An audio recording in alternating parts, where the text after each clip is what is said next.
नमस्कार दोस्तों, आप सभी का हमारे भक्ति एंड फन वीडियोस चैनल में स्वागत है।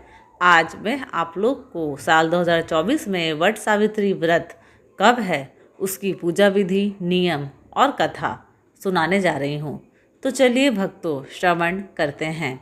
वट सावित्री व्रत, जिसे सावित्री अमावस्या या वट पूर्णिमा के नाम से भी जाना जाता है, 6 जून 2024 को रविवार के दिन मनाया जाएगा।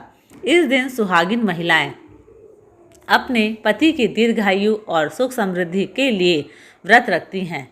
इस त्यौहार को लेकर ये मान्यता है कि इस व्रत को रखने से परिवार के लोगों को सौभाग्य का आशीर्वाद मिलता है और वैवाहिक जीवन में खुशियां आती हैं।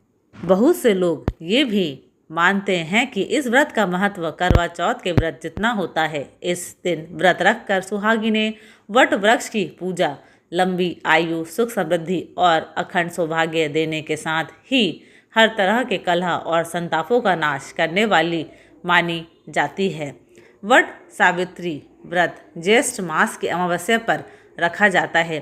पंचांग के अनुसार अमावस्या तिथि की शुरुआत 5 जून की शाम को 5:54 पर हो रही है। इसका समापन 6 जून 2024 शाम 6:07 पर होगा।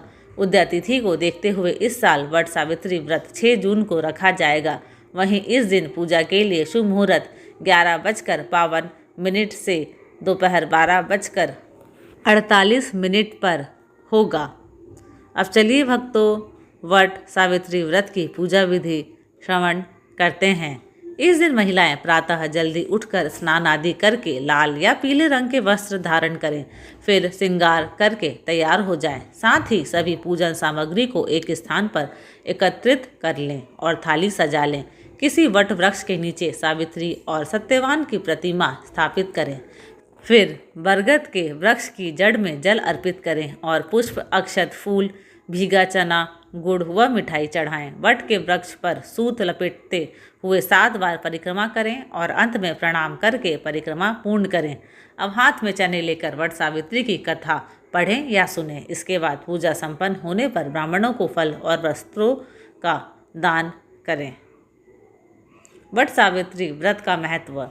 वट सावित्री व्रत के दिन सुहागिनें महिलाएं सुबह उठकर स्नान आदि करके 16 श्रृंगार करती हैं और व्रत का संकल्प लेती हैं। मान्यता है कि वट सावित्री व्रत के दिन विधिवत पूजन करने से महिलाओं को अखंड सौभाग्य का वरदान प्राप्त होता है। पूजा का सामान तैयार करके बरगद के पेड़ के नीचे बैठकर पूजा करती हैं और कथा सुनती हैं। अब चलिए भक्तों, वट सावित्री की व्रत कथा श्रवण करते हैं।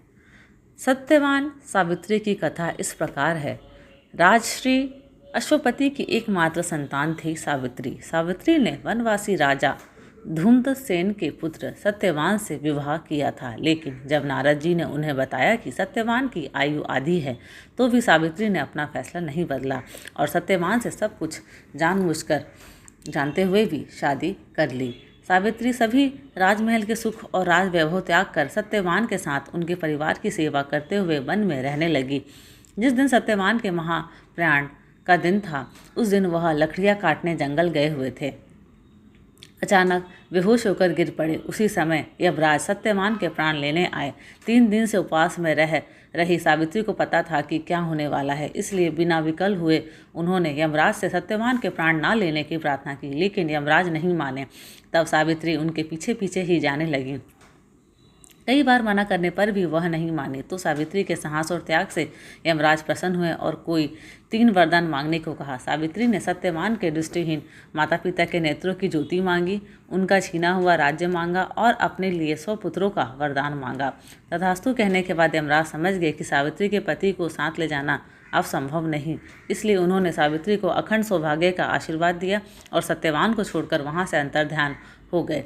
उस समय सावित्री अपने पति को लेकर वट वृक्ष के नीचे ही बैठी थी, इसलिए इस दिन महिलाएं अपने परिवार और जीवन साथी की दीर्घायु की कामना करते हुए वट वृक्ष को भोग अर्पण करती हैं, उस पर धागा लपेटकर पूजा करती हैं। धन्यवाद। आशा करती हूँ कि आपको ये मेरे वीडियोस पसंद आते हैं। अगर आपको मेरे वीडियोस पसंद आते हैं तो प्लीज़ लाइक, शेयर और सब्सक्राइब ज़रूर करें।